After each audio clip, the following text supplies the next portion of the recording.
नमस्कार। जीव विज्ञान के इस लेक्चर में आपका स्वागत है। आज हमारी चर्चा का मूल विषय है जीव विज्ञान संबंधी कुछ अवधारणाएं और मानव कार्यकी पर आज हम बात करेंगे। जो मानव शरीर है, जो मानव का जो तंत्र है, मानव के जो विभिन्न भाग हैं, अंगों के जो अंग हैं, इनसे संबंधित अब हम चीज़ों को समझेंगे और मानव कोश के अंगों का अध्ययन करेंगे हम। तो आज सबसे पहले हम शुरुआत करेंगे कुछ विशिष्ट अवधारणाओं पर। तो आज हम फिजियोलॉजी से शुरुआत करते हैं। फिजियोलॉजी की हम चर्चा करेंगे और देखेंगे ये क्यों इम्पोर्टेंट है।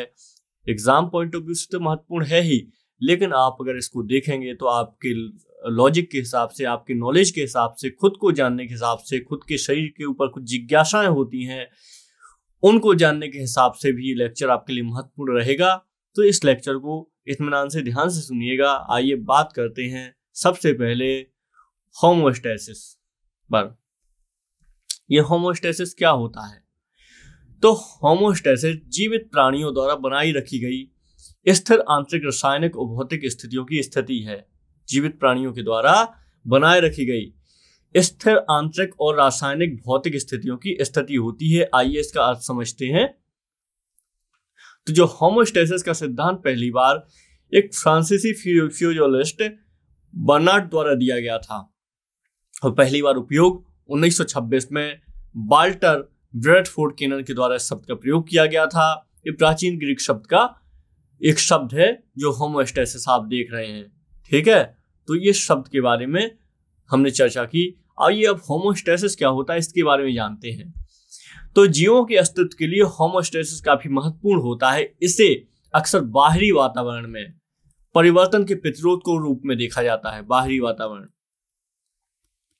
के रूप में देखा जाता है। इसके अलावा होमोस्टैसिस एक स्वाविनियमन प्रक्रिया है। एक स्वाविनियमन प्रक्रिया है। इसका अर्थ क्या हुआ? जो जीवन को बनाए रखने के लिए आवश्यक आंतरिक चर को नियंत्रित करती है। तो जो आंतरिक जो हमारे वो होते हैं वेरिएबल्स, इनको नियंत्रित करती है। अगर दूसरे शब्दों में कहें तो होमोस्टैसिस एक तंत्र है जो बाहरी वातावरण में मौजूद परिवर्तनों के बावजूद एक स्थिर आंतरिक वातावरण बनाए रखता है। शरीर के अंदर बाहरी वातावरण के प्रतिरोध बनाता है ये, क्योंकि शरीर के तापमान, रक्त पीएच, रक्त शर्करा के स्तर को लेके द्रव संतुलन, सोडियम, पोटेशियम, कैल्शियम आयन सांद्रता तक कई चर होते हैं। इन्हीं को नियंत्रित करने का कार्य क्या करता है? होमोस्टैसिस प्रोसेस करती है। तो शरीर का तापमान हो गया, पीएच मान हो गया, रक्त का शर्करा का मान हो गया, जिससे डायबिटीज हो जाती है। तो इन सबको नियंत्रित करने का काम करता है होमोस्टैसिस। आपको मेरे समझ से इसका अर्थ पता चल गया होगा कि क्या अर्थ है इसका। तो इसके विनियमन किससे होता है? प्रभाव कारक, रिसेप्टर और नियंत्रण केंद्र, इसके 3 तंत्रों पर यह निर्भर करता है। तो इसमें जो रिसेप्टर होता है, इसका कार्य क्या होता है? बाहरी आंतरिक वातावरण में परिवर्तनों की निगरानी करता है। नियंत्रण केंद्र होता है, इसमें ये काम करता है। केंद्र को एकीकरण केंद्र के रूप में भी जाना जाता है इसे, और ये जानकारी प्राप्त करता है रिसेप्टर से। और इसके बाद जो प्रेरक होता है, ये प्रभावकारी नियंत्रण स्थापित करता है, आदेशों का जवाब देता है। इस तरीके से आप देखेंगे त्वचा में रक्त वाहिकाओं और पसीने की ग्रंथियां इसी के अंतर्गत आती हैं। और जो रिसेप्टर होता है, इसके अंदर त्वचीय रिसेप्टर आते हैं। तो इस तरीके से आप देखते हैं जो रिसेप्टर होते हैं तापमान में बदलाव का पता लगाते हैं। यदि बाहरी तापमान बढ़ता है या संतुलन से नीचे गिरता है तो नियंत्रण केंद्र हमारी जो त्वचा में रक्त वाहिनियां होती हैं, उनके पसीनों की ग्रंथियों को तदनुसार प्रतिक्रिया करने के लिए संकेत भेजता है।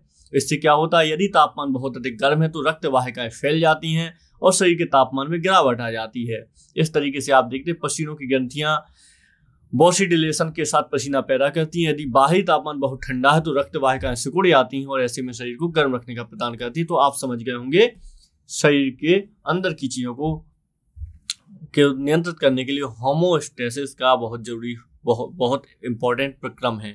ठीक है, तो इसके बारे में हम समझ गए हैं। शारीरिक प्रणालियां होमोस्टैसिस के बारे में हम समझ गए हैं। ठीक है, और इसमें देखते हैं हम शारीरिक प्रणालियों में कुछ और। तो शरीर प्रणाली होमोस्टैसिस नियमों को बनाए रखने में भाग लेती है।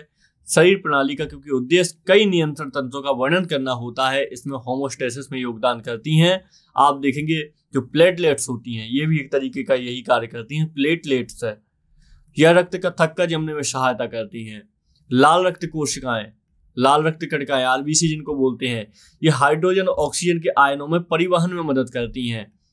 और जो डब्ल्यूबीसी होती हैं, श्वेत रक्त कणिकाएं, ये संक्रमण से लड़ती हैं। तो इस तरीके से ये भी एक तरीके से होमोस्टेसिस का ही भाग है। इसके अतिरिक्त आप देखते हैं हार्मोन, पानी, लवण, ये सब भी बहुत ज्यादा महत्वपूर्ण होते हैं। ठीक है, तो हमने इसके बारे में देखा। आइए कुछ आगे चल के बात करते हैं, और भी कुछ हम बात करते हैं जो महत्वपूर्ण बात होगी। ये सेल्यूलर रेस्पिरेशन यानी कोशिकीय श्वसन, हम श्वसन के बारे में पढ़ेंगे। ये कोशिकीय श्वसन है।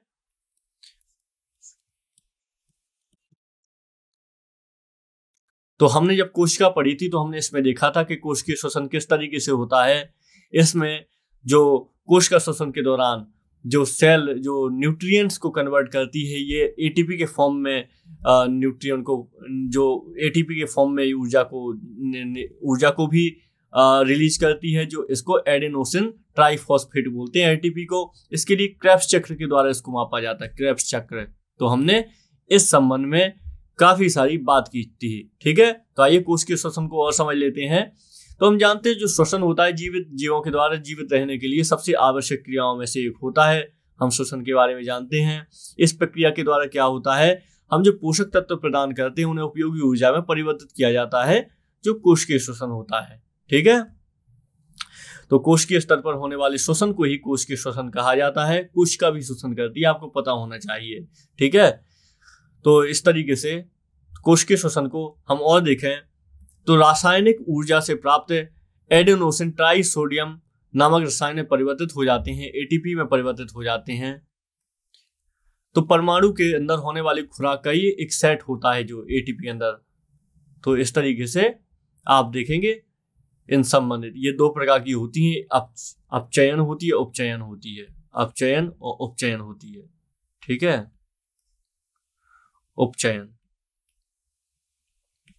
ये दो प्रकार की होती है। ये दो प्रक्रिया में इसकी जो एटीपी की प्रक्रिया होती है कोशिकीय श्वसन की, ये दो प्रकार से होती है। ठीक है, तो इसको आप याद रखेंगे।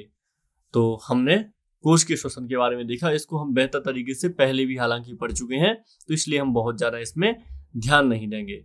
ठीक है, तो हम यहीं पर कोशिकीय श्वसन को कंप्लीट करते हैं।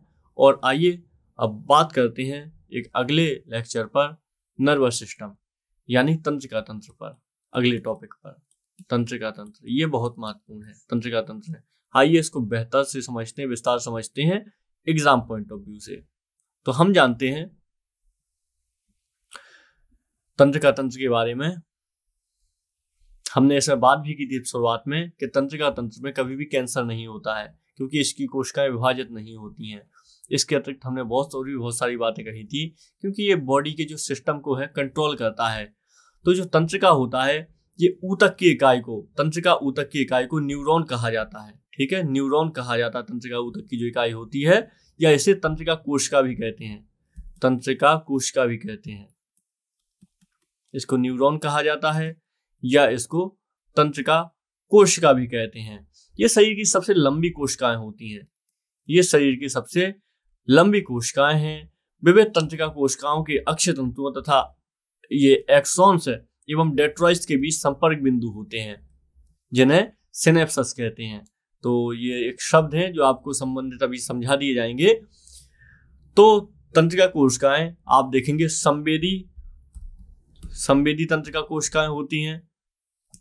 ये क्या करती हैं, इस संवेदांगों जो संवेदन अंग है हमारे, तो इनसे प्राप्त करके इन्हें केंद्रीय तंत्रिका तंत्र तक पहुंचाती हैं, जो संवेदी तंत्रिका तंत्र होती हैं। ठीक है, इसके अलावा चालक कोशिका तंत्र भी होता है। ये चालक या अपवाही तंत्रिका कोशिकाएं भी होती हैं। ये कोशिकाएं क्या करती हैं, केंद्रीय तंत्रिका तंत्र को क्रियान्वयन या अपवाही अंगों जिसमें पेशियां, ग्रंथियां आदि होती हैं, उनसे जोड़ती हैं। इस तरीके से आप देखेंगे तो ये तंत्रिका तंत्र के कुछ परिवहन संबंधित हैं। केंद्रीय तंत्रिका तंत्र सबसे महत्वपूर्ण, केंद्रीय तंत्रिका तंत्र ये क्या होता है, इसके अंतर्गत मस्तिष्क आता है। इसके अंतर्गत मस्तिष्क तथा मेरुरज्जु, इसको सुषुम्ना भी कहा जाता है।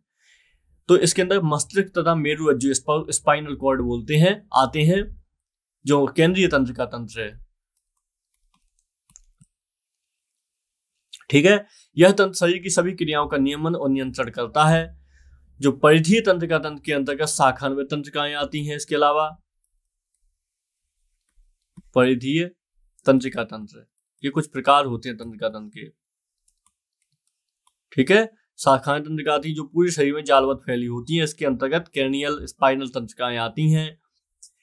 तो ये सब हम याद रखेंगे। ठीक है, आइए कुछ और बात करते हैं तंत्रिका तंत्र पर। तो मनुष्य में 12 जोड़ी क्रैनियल तंत्रिकाएं होती हैं।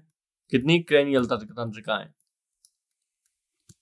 पहली, दूसरी, 8वीं जोड़ी संवेदी होती हैं तथा शेष मिश्रित होती हैं। संवेदी और शेष मिश्रित होती हैं। मनुष्य में 31 जोड़ी सुषुम्नीय अर्थात स्पाइनल तंत्रिकाएं पाई जाती हैं। 31 जोड़ी स्पाइनल तंत्रिकाएं पाई जाती हैं। ये हाथ पैरों की पेशियों, त्वचा की ग्रंथियों और ज्ञानेंद्रियों आदि को मेरुरज्जु से जोड़ती हैं। मानव मस्तिष्क के विभिन्न भागों के द्वारा गतिविधियों का संचालन नियमन किया जाता है, हम जानते हैं। तो मानव का जो पश्चिम मस्तिष्क होता है, पश्चिम मस्तिष्क, तो ये इसके अंतर्गत मस्तिष्क पुच्छ या मेड्यूला ओब्लांगोटा आता है। ये पश्चिम मस्तिष्क में ही आता है, मेड्यूला। ठीक है, जिसे प्रायः मेड्यूला कहा जाता है। तो मेड्यूला इसके अंतर्गत ही आता है। इसकी लंबाई लगभग 3 सेंटीमीटर होती है। ऊपर की ओर पॉन्स, नीचे की ओर सुषुम्ना से जुड़ा होता है, यानी स्पाइनल कॉर्ड से जुड़ा होता है। इस तरीके से आप देख सकते हैं कि मस्तिष्क भी जुड़ा हुआ होता है। तो ये इंपॉर्टेंट है। तो जो मेडुला का कार्य होता है, भोजन निगरण जो होता है, उल्टी होता है, स्तय स्पंदन की दर, प्रबलता, खांसने, छींकने इत्यादि का नियमन का केंद्र होता है ये। तो इस तरीके से आप ये सब याद रखेंगे। ठीक है, ये तंत्रिका तंत्र से संबंधित बहुत महत्वपूर्ण चीजें हैं। तो आप इसका एक कार्य देख लेते हैं, मेरुरज्जु का कार्य। क्योंकि आप जानते हैं मस्तिष्क का कार्य बहुत नियंत्रण करना है बहुत सारी चीजों को, लेकिन आप कुछ ऐसी चीजों को जानते हैं जो चीजें आपके नियंत्रण में नहीं होती है। उदाहरण के तौर पे आप साइकिल चला रहे हैं और साइकिल चलाते चलाते जब आप गिरने वाले होते हैं तो आपका पैर अचानक से खुद नीचे रख जाता है ताकि आप गिरे नहीं। ऐसी आपकी आंख के पास आ रहा होता है, आपकी आंख अपने आप झपक जाती है। तो ये सब कार्य किसके होते हैं? मेरुरज्जु के कार्य होते हैं। तो मेरुरज्जु स्पाइनल कॉर्ड एक बहुत ही महत्वपूर्ण हमारा भाग होता है केंद्रीय तंत्र का। हालांकि मस्तिष्क के भी इसका एक महत्वपूर्ण भाग होता है। तो मस्तिष्क के बारे में कुछ चीजें देख लेते हैं। तो मस्तिष्क हम जानते हैं सोचने, समझने और भी अन्य कार्यों को करने का कार्य करता है। शरीर के संतुलन को के लिए भी उत्तरदायी होता है, हृदय गति के लिए उत्तरदायी होता है, सोचने के लिए उत्तरदायी होता है। इसमें एक पार्ट होता है सेरिब्रम। एक सेरिब्रम होता है, एक सेरिबेलम भी होता है। तो सेरिब्रम मस्तिष्क का सबसे बड़ा भाग होता है। यह ऐच्छिक क्रियाओं, स्मरण शक्ति तथा आदि को नियंत्रित करता है। अन्य जंतुओं की तुलना मनुष्य में बहुत बड़ा पूरी मस्तिष्क का लगभग 80% भाग होता है। ठीक है, तो याद रखिएगा। शरीर में प्रतिवर्ती क्रियाओं जो होती हैं, जो रिफ्लेक्स एक्शन होते हैं, इनका नियंत्रण कौन करता है? इनका नियंत्रण करता है मेरुरज्जु। जो आपकी रिफ्लेक्स एक्शन होते हैं, जो प्रतिवर्ती क्रियाएं होती हैं, प्रतिवर्ती क्रियाएं, इनका जो नियंत्रण करता है ये करता है मेरुरज्जु। ठीक है, मेरुरज्जु स्पाइनल कॉर्ड इसको बोला जाता है। होता है स्वभाव के आधार पर प्रतिवर्ती क्रिया की 2 प्रमुख श्रेणियां होती हैं। अभी हमने इसी पर बात की थी। 2 श्रेणियां होती हैं जिसमें हम देखते हैं, एक होता है अबंधित, इसको हम बोलते हैं अनकंडीशनल। दूसरा होता है अनुबंधित यानी कंडीशनल। तो अबंधित में क्या होता है? प्रतिक्रिया के द्वारा ही ये 2 प्रकार की श्रेणियां आप देखी हमने। तो इसी के द्वारा ही जो प्रतिवर्ती क्रियाएं होती हैं, इनके द्वारा ही हमारा पैर कांटे पर पड़ने पर हम तुरंत पैर खींच लेते हैं। आंख का जो हमने एग्जाम्पल दिया, ये सब प्रतिवर्ती क्रियाओं का ही एग्जाम्पल होता है। तो मानव सहित अधिकांश स्तनधारी तथा पक्षी नियत तापी होती हैं, अर्थात इनके शरीर का ताप, सर्दी, गर्मी एक समान रहता है। ये भी किसके कारण होता है? ये भी मस्तिष्क निर्धारण करता है। तो मनुष्य के शरीर का ताप 98.6 फ़ारेनहाइट होता है। अगर इसको सेंटीग्रेड में कहेंगे तो 37 सेंटीग्रेड होता है। 37 सेंटीग्रेड होता है। तो ये केल्विन पैमाने पर इसी का शरीर का ताप ही 310 केल्विन होता है। ठीक है, ये फ़ारेनहाइट में है और ये सेंटीग्रेड में है और ये केल्विन में है। 310 केल्विन होता है। तो हाइपोथैलेमस ये भाग होता है जो ये सब नियंत्रित करता है। भूख, प्यास, प्यार, घृणा, परितृप्ति, ताप, इन सबको नियंत्रित करता है और अंतःस्रावी ग्रंथियों से स्रावित होने वाले हार्मोन का भी नियंत्रण करता है। तो क्या होती है अंतःस्रावित ग्रंथियां जिनका हार्मोन्स का नियंत्रण करता है? आपका मस्तिष्क। तो आइए इसको जानते हैं। तो ये आप याद रखिएगा। इसके अलावा ये जरूर याद रखिएगा जो स्पाइनल कोड होता है इसमें 31 जोड़ी तंत्रिकाएं निकलती हैं। 31 जोड़ी तंत्रिकाएं निकलती हैं जो आपका मेरुरज्जु होता है, जिन्हें रीढ़ अर्थात स्पाइनल तंत्रिकाएं भी कहते हैं। ये हाथ, पैरों, पेशियों, त्वचा आदि विभिन्न भागों में जाती हैं। तो इस तरीके से ये बहुत महत्वपूर्ण है। इसके अलावा शरीर में कपाली अर्थात क्रेनियल तंत्रिकाएं मस्तिष्क से जुड़ी होती हैं, जिनकी संख्या 12 जोड़ी होती है। ये मस्तिष्क से जुड़ी होती हैं क्रेनियल तंत्रिकाएं और ये स्पाइनल से जुड़ी होती हैं 31 जोड़ी तंत्रिकाएं। तो ये बहुत ज़्यादा महत्वपूर्ण हो जाएगा आपके लिए, ठीक है। तो ये सब जरूर याद रखिएगा। तो आइए आगे बढ़ते हैं नर्वस सिस्टम से। Endocrine system. एंडोक्राइन सिस्टम का मतलब क्या होता है? इसका होता है अंतःस्रावी तंत्र। अंतःस्रावी, इसको हिंदी में क्या कहते हैं? अंतःस्रावी। अंतःस्रावी, इसको ऐसे लिखिए, अंतःस्रावी तंत्र। तो अंतःस्रावी तंत्र ये हमारा कार्य क्या करता है? शरीर के अंदर जो भी हार्मोन होते हैं इसको रेगुलेट करने का कार्य करता है। इसके अलावा अन्य ग्रंथियों को रेगुलेट करने का कार्य करता है। तो एक बहुत ही महत्वपूर्ण तंत्र होता है ये। तो आइए इसके बारे में समझ लेते हैं। तो हम पहले अंतःस्रावी तंत्र से पहले हम कुछ ग्रंथियों को देख लेते हैं, क्योंकि ग्रंथियां होती हैं यही इस तंत्र का निर्माण करती हैं। तो ग्रंथि क्या होती हैं? ग्रंथियां, क्योंकि हम आगे जाके बात करेंगे पीयूष ग्रंथि, थायराइड ग्रंथि की बात करेंगे, क्योंकि थायराइड की समस्या बहुत सारे लोगों को होती है। तो ये सब के जवाब यहीं से मिलेंगे। तो ग्रंथियां क्या होती हैं? ये ऐसी कोशिकाएं, ऊतकों अथवा अंगों को कहते हैं जिसकी कोशिकाएं किसी पदार्थ का संश्लेषण करके उन्हें स्रावित करती हैं। यानी ये पदार्थ या हार्मोन का संश्लेषण भी करती हैं, संश्लेषण, और इनको स्रावित भी करती हैं, ठीक है। इस तरीके से इनको ग्रंथियां कहा जाता है। मानव सहित अन्य कशेरुकी जंतुओं में इनकी 3 स्पर्श श्रेणियां होती हैं। एक बहिर्स्रावी ग्रंथि होती है, बहिर्स्रावी, इसको एक्सोक्राइन ग्लैंड बोलते हैं। ये जो बहिर्स्रावी ग्रंथियां होती हैं ये नलिका युक्त होती हैं, इनमें नलिका होती है। इनसे स्रावित पदार्थ इनकी नलिकाओं में बहकर संबंधित एपिथीलियम स्तर की सतह पर मुक्त होता है, जैसे दुग्ध ग्रंथि, श्वेत ग्रंथि, अश्रु ग्रंथि, यानी इसमें ये नलिका जैसी संरचना होती हैं। ये इन पदार्थों को ले जाती हैं, वो जाके यहाँ पे रिलीज करती हैं। अश्रु ग्रंथि हो गया, लार ग्रंथि हो गया, और इसकी दूसरी श्रेणी जो होती है यह है अंतःस्रावी ग्रंथि। अंतःस्रावी ग्रंथि ये जो ग्रंथि होती है नलिका विहीन होती है, इसमें इस तरीके की नलिका नहीं होगी, जो डक्टलेस होती है, यानी ये इससे स्रावित पदार्थ या हार्मोन ऊतक द्रव्य में मुक्त होते हैं। जो इनके पदार्थ होते हैं ये नलिका युक्त होती है, लेकिन ये नलिका युक्त नहीं होती। तो इसके पदार्थ जो क्या होते हैं, जो शरीर में द्रव्य होता है, ये शरीर के द्रव्य में जो हार्मोन ऊतक, जो भी हम कहें, जो भी शरीर में द्रव्य होता है, ये जो हार्मोन ऊतक द्रव्य में, जो शरीर के अंदर द्रव्य पाया जाता है, इसमें मुक्त हो जाते हैं। रुधिर कोशिका में पहुंचकर सारे शरीर में ये पहुंच जाते हैं, रुधिर के माध्यम से पूरे शरीर में पहुंचते हैं अंतःस्रावी ग्रंथि के जो पदार्थ होते हैं। इसलिए इसके एग्जाम्पल अगर की बात करें तो हम देखेंगे, इसमें पीयूष ग्रंथि देखेंगे, इसको पिट्यूटरी ग्रंथि भी बोलते हैं अंग्रेजी में। थायराइड ग्रंथि होती है, थायराइड, ठीक है, थायराइड ग्रंथि भी होती है इसमें। इसके अलावा इसमें पैराथायराइड ग्रंथि होती है, इसमें एड्रिनल ग्रंथि होती है, एड्रिनल। इसके अतिरिक्त इसमें पीनियल होती है और थाइमस ग्रंथि होती है। ये आदि ग्रंथियां होती हैं। और इसमें तीसरी सबसे महत्वपूर्ण श्रेणी है मिश्रित ग्रंथि की। ये मिश्रित ग्रंथियां बहुत ज्यादा महत्वपूर्ण है, मतलब इनमें नलिका ही पाई जाती है, नलिका नहीं भी पाई जाती है, और ये दोनों का कार्य करती हैं।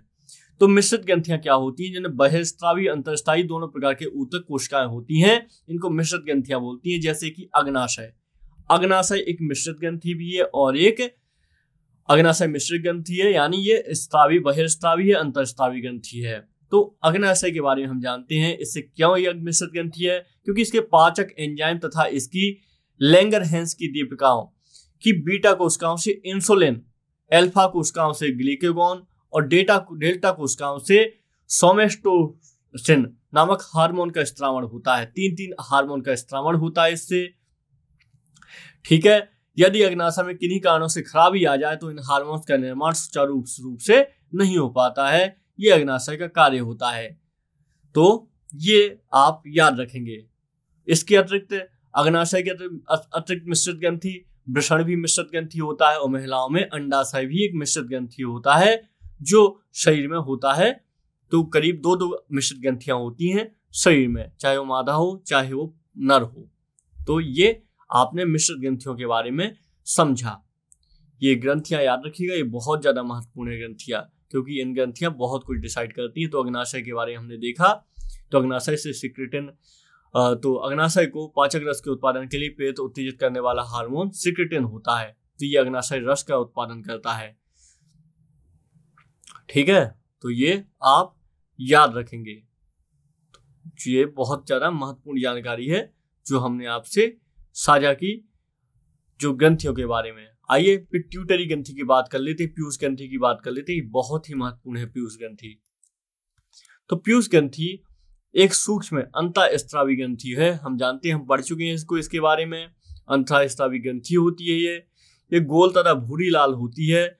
इसका जो भार होता है 0.5 से 1 ग्राम के आसपास इसका भार होता है। आप देख सकते हैं कितनी छोटी होती है। इसे एक महत्वपूर्ण नाम है जो एग्जाम में पूछा गया है, हाइपोफाइसिस। इसको हाइपोफाइसिस सेरिब्राई भी कहते हैं, जो कि मास्टर ग्रंथि के नाम से प्रसिद्ध है। इसको मास्टर ग्रंथि भी कहते हैं, ये भी आप याद रखिएगा। इसके कई हार्मोन्स अन्य स्रावी ग्रंथियों का नियंत्रण करते हैं। इसके जो हार्मोन्स होते हैं कई अंतःस्रावी ग्रंथियों का नियंत्रण करते हैं। आप देखेंगे हाइपोथैलेमस को पीयूष ग्रंथि का मास्टर भी माना जाता है, क्योंकि मस्तिष्क का यह भाग तंत्रिका तंत्र अंतःस्रावी तंत्र के प्रमुख संयोजक की भूमिका निभाता है। तो हाइपोथैलेमस से भी ये जुड़ा हुआ होता है, तो ये महत्वपूर्ण है आपके लिए। ठीक है, क्योंकि जो ये आपकी अंतःस्रावी ग्रंथियां, इनसे जो हार्मोन निकलते हैं, ये हार्मोन ही डिसाइड करते हैं कि कैसा क्या शरीर होगा आपका, किस तरीके से आप जो आगे चल के किस तरीके से आपके शरीर की आकार होगा और शरीर की चीजें होंगी। ठीक है, तो ये सब आप याद रखेंगे जो संबंधित है ग्रंथियों से। तो एक बात देख लेते हैं हम, ग्रंथियां जो देख लेते हैं शरीर की, जो विभिन्न ग्रंथियां हैं। तो अगर हम ग्रंथियों की बात करें शरीर की, तो आप देखेंगे पैराथायरॉयड ग्रंथि होती है, पीयूष ग्रंथि होती है, पीनियल ग्रंथि होती है। इसमें जो पीयूष ग्रंथि होती है, पश्च पिट्यूटरी भी होती है और अग्र पिट्यूटरी ग्रंथि भी होती है। तो ये जो पश्च पिट्यूटरी ग्रंथि है, वैसोप्रेसिन और ऑक्सीटोसिन हार्मोन को उत्सर्जित करती है। ऑक्सीटोसिन हार्मोन के बारे में आपने सुना होगा, इसको लव हार्मोन भी बोला जाता है। अग्र पिट्यूटरी ग्रंथि जो होती है, ये क्या वृद्ध हार्मोन और इसके अलावा प्रोलैक्टिन, इन सब का स्त्रावण करती है। तो ये सब ग्रंथियां हैं। इसके अलावा थायराइड ग्रंथि होती है।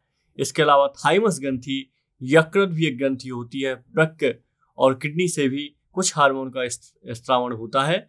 अंडाशय से एस्ट्रोजन और प्रोजेस्टेरोन का स्त्रावण होता है सिर्फ महिलाओं में, सिर्फ मादाओं में, जबकि वृषण से एंड्रोजन यानी टेस्टोजन का निर्माण होता है, इसका स्त्रावण होता है। ठीक है, तो एड्रिनल ग्रंथि से स्रावित हार्मोन को लड़ो एवं उड़ो, फाइट एंड फ्लाइट का हार्मोन भी कहा जाता है। ये हार्मोन शरीर में संकट की अवस्था में सामना करने हेतु उग्र विपत्ति प्रतिक्रियाओं हेतु तैयार करते हैं। तो इस तरीके से हर हार्मोन का अपना एक कार्य होता है महत्वपूर्ण। ठीक है, चलिए आइए कुछ और समझते हैं हार्मोन के बारे में। तो एक बार हम अंतःस्रावी ग्रंथियों से संबंधित पूरी बात कर लेते हैं, एक बार सिनॉप्सिस फिर से तैयार कर लेते हैं। तो हाइपोथैलेमस का कार्य क्या होता है? हाइपोथैलेमस जो अंतःस्रावी ग्रंथियां, इनको हार्मोन उत्सर्जित करने के लिए, स्रावित करने के लिए उत्तेजित करता है। दूसरा है पीनियल ग्रंथि, ये बायोलॉजिकल इसको ग्लैंड बोलते हैं। इससे मेलाटोनिन नामक हार्मोन निकलता है। कौन सी? पीनियल ग्रंथि से, पीनियल, इससे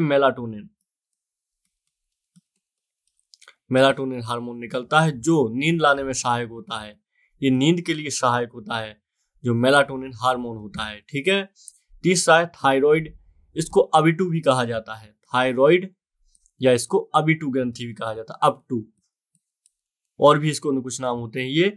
यह सबसे बड़ी अंतःस्रावी ग्रंथि होती है, सबसे बड़ी होती है अंतःस्रावी ग्रंथियों में। ठीक है। यह गुलाबी रंग की एच आकार की होती है। यह ग्रंथि पीयूष ग्रंथि के अधीन कार्य नहीं करती है, इसको याद रखिएगा, ये पीयूष ग्रंथि के अधीन कार्य नहीं करती है। इस ग्रंथि में जो थोलरॉक्सिन नामक हार्मोन निकलता है जो रक्तचाप बीपी को नियंत्रित करता है, इसमें थोलरॉक्सिन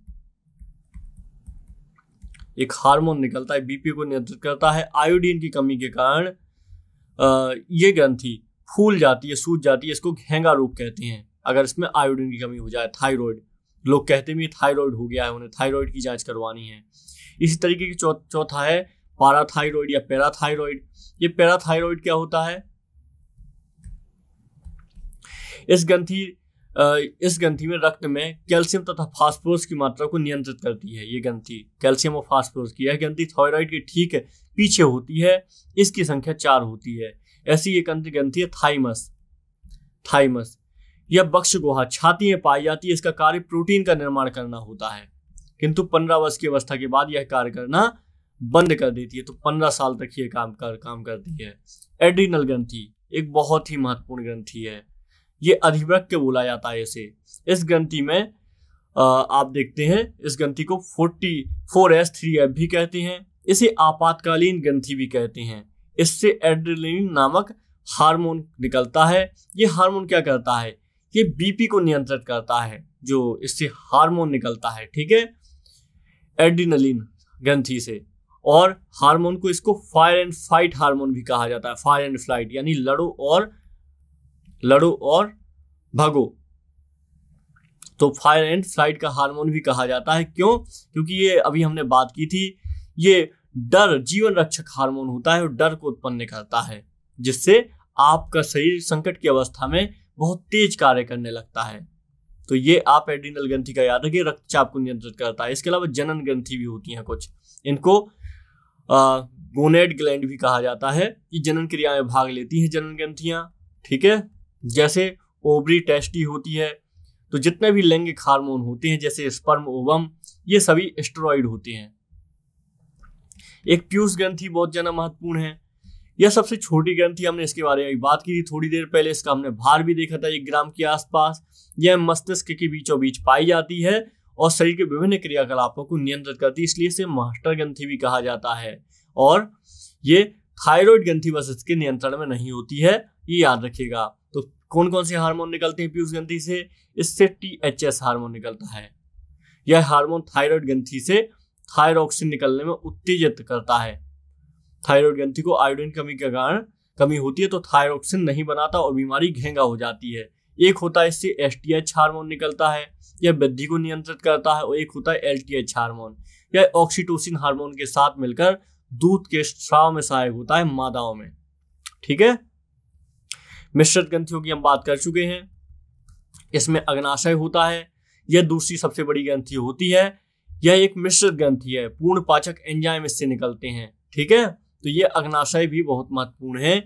इसके अलावा इसमें अल्फा कोश का, इससे ग्लूकोन निकलता है जो शरीर में ग्लूकोज के स्तर को बनाता है। बीटा कोश का से इंसुलिन निकलता है इसी अग्नाशय से। ठीक है, तो ये आप याद रखेंगे। इसमें गामा कोश का भी होती है जो भोजन के स्वांगीकरण के लिए आवश्यक होती है। यकृत, इसको लीवर ही बोलते हैं, यह सबसे बड़ी ग्रंथि है। यह शरीर की सबसे बड़ी ग्रंथि है, सबसे बड़ी ग्रंथि है जो बहिर्स्त्रावी ग्रंथि है। ये साथ में बहिर्स्त्रावी, यह कभी कभी निर्मित मिश्रित ग्रंथि का व्यवहार करती है। यह उदरगहा में दाहिनी ओर पाई जाती है और यह फाइब्रोजेन और हेपरिन का संश्लेषण करती है। ठीक है, तो ये बहुत महत्वपूर्ण ग्रंथि है लीवर। इसके अतिरिक्त क्या काम करती है? कार्बोहाइड्रेट प्रोटीन का उपापचय तोड़फोड़ करती है जो विटामिन वसा में घुलनशील रहते हैं और ये यकृत में जाकर संचित रहते हैं। जैसे विटामिन ए, विटामिन डी यकृत अपने क्षतिग्रस्त कोशिकाओं का स्वतः ही पुनर्निर्माण कर लेता है और शरीर में सर्वाधिक कोलेस्ट्रॉल यकृत में ही पाया जाता है। ये इसके बारे में एक अतिरिक्त इफेक्ट था। ठीक है, तो ये याद रखेंगे आप में। यकृत में जब बिलिरुबिन नामक द्रव पाया जाता है तो इसकी अधिकता से पीलिया जॉइंटिस रोग हो जाता है और यकृत अमोनिया को यूरिया में बदल देता है। जो आप जानते हैं अमोनिया एक बहुत ज्यादा खतरनाक पदार्थ है जिससे शरीर मतलब परेशानी में आ सकता है। तो अमोनिया को ये यूरिया में बदल देता है। यकृत ग्लूकोज के ग्लाइकोजन में बदल देता है और यकृत के निष्क्रिय खराब हो जाने पर शरीर में ग्लूकोज की मात्रा बढ़ जाती है। यकृत कार्बोहाइड्रेट वसा, या आप देखेंगे यकृत जो है कार्बोहाइड्रेट को वसा और वसा को कोलेस्ट्रॉल में बदल देता है। तो इस तरीके से कोलेस्ट्रॉल रासायनिक रूप से स्टेरॉइड हो जाता है। भोजन में जहर देकर मारे गए व्यक्ति के मृत्यु का कारण जांच करने के लिए यकृत की जांच की जाती है। क्यों? क्योंकि इसके अलावा भ्रूण अवस्था में आरबीसी का निर्माण यकृत के मोसोर्डम कोशिका में होता है। यकृत से संबंधित कुछ बातें थी, ठीक है।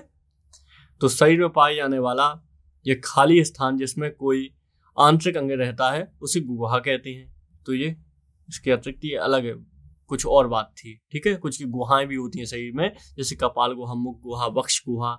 तो इस तरीके से हमने ये एंडोक्राइन और एक्सोक्राइन सिस्टम के बारे में जाना, हमने ग्रंथियों के बारे में जाना, हमने देखा कौन कौन सी ग्रंथियां शरीर में पाई जाती हैं और ये महत्वपूर्ण क्यों है शरीर के लिए, ठीक है। तो हमने इन सब के बारे में जाना। तो आज इस लेक्चर को हम इतना ही रखते हैं, मिलते हैं किसी अन्य लेक्चर में। नमस्कार।